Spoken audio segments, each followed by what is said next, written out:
The Trump administration has a lot of issues with Harvard, and many of these elite universities, Harvard and Columbia, have been singled out. Harvard is the richest and the oldest university in America, so it has a particular status.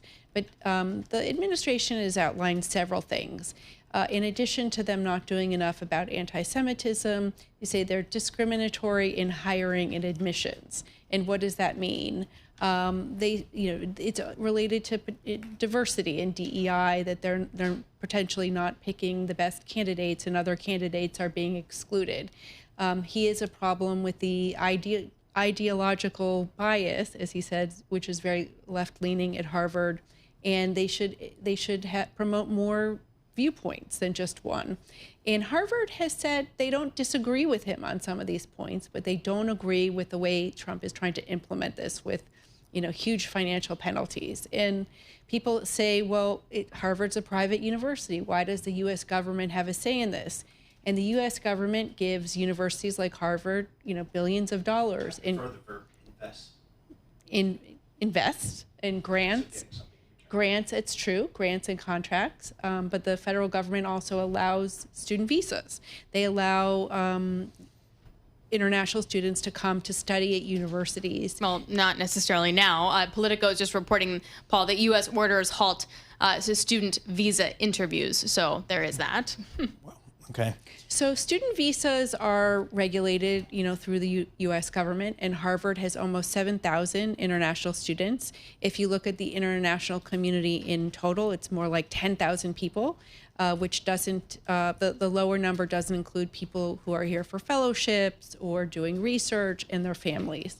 And international students typically pay the full price. So there's more than 1 million of them in the U.S., and it's really propped up a lot of universities, including Harvard. What's the legal path that Harvard has taken here? So Harvard sued immediately, and there was a temporary restraining order. There's a hearing coming up this week. But procedurally, that we'll see what happens. But if you're an international student and you're thinking, well, it's been my dream to come to Harvard. Should I go? I'm going to do a program for 2 years or an undergrad for 4 years, but maybe I'm not going to complete it. It's introducing a huge amount of uncertainty in this calculation for students. And what's happening on the ground, I can tell from my time at Duke, kids are choosing not to come to the U.S. Right. And study elsewhere. And some of the best and brightest going to other places. And what do those students do after they get their degrees? They tend to stay there. Right. Right. Because why would you run the risk of going there for a year and all of a sudden being asked to leave? Why not go Oxford is just nice. Go ahead. Yep. Why not? Exactly. Okay. So what happens? Like what? Harvard's going through the courts, but that's going to take forever. Right. No, you think about COVID when there was a huge amount of uncertainty. People had the option of taking a gap year, and the colleges were very accommodating in that. There's less, at some point the pandemic was going to end and real life would return on campus. But it could have a large impact for universities and their bottom lines if they decide to go elsewhere.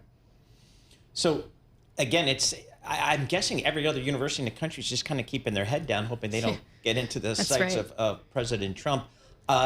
Is there a sense that this is going to have a real chilling effect on just higher education in general, in terms of investment, in terms of recruiting the best and brightest students and faculty and all that kind of?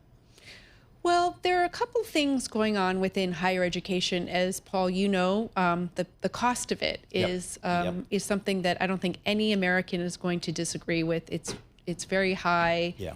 There's a whole system of discounting, but if you look at some of the richest colleges, more than half actually pay the full price. Why is a year at, say, Harvard Law School $120,000? Why do students take 6 years to graduate from college? There's a lot of issues within higher education that should be addressed. And I think the American public would like to see some of those things answered. But the system is, there's a lot of federal money in this system. Yep. So in some ways, the federal government certainly has a right to ask a lot of questions.